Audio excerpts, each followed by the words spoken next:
Églantine n'avait que 6 ans lorsque ses parents disparurent mystérieusement. Dans son petit village niché au creux des montagnes, les rumeurs se propagèrent plus rapidement qu'un incendie. On murmurait que la petite Églantine était une sorcière, responsable de la tragédie qui avait frappé sa propre famille. Les regards soupçonneux et les paroles venimeuses devinrent son quotidien, et l'innocente enfant fut rejetée par tous.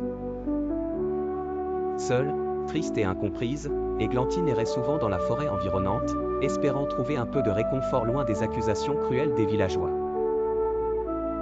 C'est là, au cœur de la forêt, qu'elle fit une rencontre qui allait changer sa vie. Une vieille femme à la chevelure argentée et aux yeux emplis de sagesse s'approcha d'elle. Elle s'appelait Cyrina. Cyrina écouta l'histoire de la petite fille, et, touchée par son sort, décida de l'aider.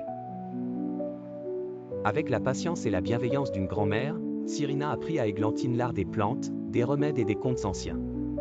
La fillette, autrefois si mélancolique, retrouva peu à peu le sourire et une certaine joie de vivre. Cependant, au village, les querelles et les malheurs s'accumulaient. Une sécheresse sévère menaçait leur récolte, et les bêtes tombaient malades. La désolation régnait sur le village autrefois prospère. Un soir, alors que le conseil des anciens se réunissait pour trouver une solution, une voix douce mais ferme s'éleva à l'entrée de la salle commune.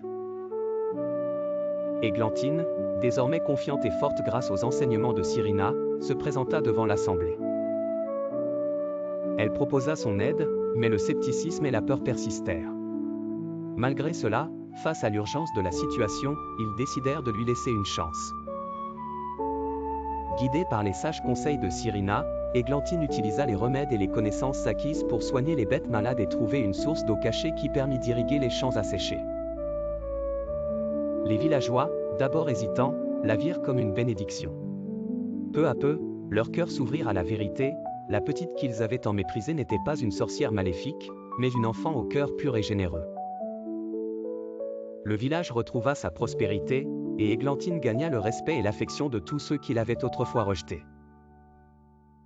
Triomphe toujours des préjugés et de la peur.